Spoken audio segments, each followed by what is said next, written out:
guys, it's a Geeky Chick here, back with another Animal Crossing New Horizons video. Today I wanted to share with you guys a few shortcut tips that I didn't know when just starting out in the game. These tips today are going to be focused on like controller shortcuts, things that I didn't know you could do. I figured if I didn't know, maybe there's somebody else out there who didn't know either. Alright, number one, pressing Y to cover up the dirt holes with your feet instead of using your shovel. The reason this is helpful is because under my understanding that this helps your shovel last longer, so it doesn't count as a use of your shovel. Whereas if you dug the hole, that's a use, and then if you covered the hole back up with the shovel, that's another use.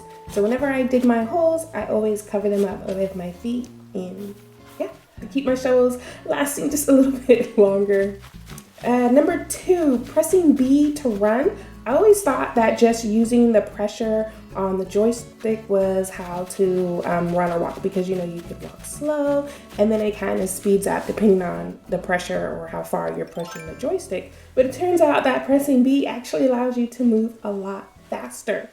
You also can sneak by pressing A when you're holding your net, and you hold your net and you hold down A, and then you can kind of tiptoe, and this helps out a lot because some bugs, if you run up too quick, they fly away, but here now you can sneak up on them and get them.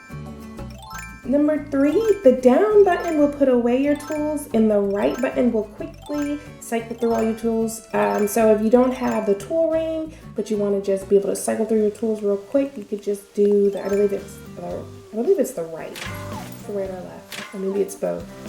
I think it's both actually. And you could just cycle through your tools. Of course, the tool ring is much more efficient, but until you get that, here's a way you can cycle through your tools without going through your menu.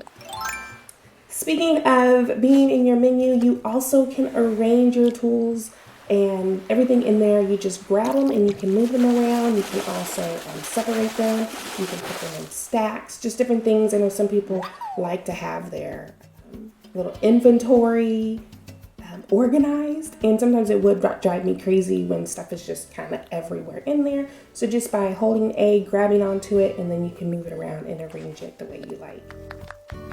Another thing is pressing the minus button while visiting a friend brings up, or this is number 4, I guess, number 4 or 5, I don't know. I started counting in the beginning, but we don't have to keep counting. Pressing the minus button while visiting a friend brings up a bunch of options, including a quicker way to leave the island instead of walking all the way back to the airport, especially if you can't find the airport. Using that button at home is the safest way to end your gameplay session. Even though the game auto-saves, I usually always press the minus, and it's like, are you ready to end and save your session? And then I go through that and close out the game. That way I know all my progress was saved. Next is pressing B repeatedly while talking with villagers will speed up the dialogue. No more long, boring explanations from blathers, blah, blah, and just press B repeatedly and it speeds it up. And you can also speed up crafting while pressing A repeatedly in the while you're crafting. I hope these tips helped you out, especially like me, you didn't know them. If you didn't know them, drop something down in the comments that you think other people wouldn't know, but you do. As always, thanks for watching, and I will see you guys next time.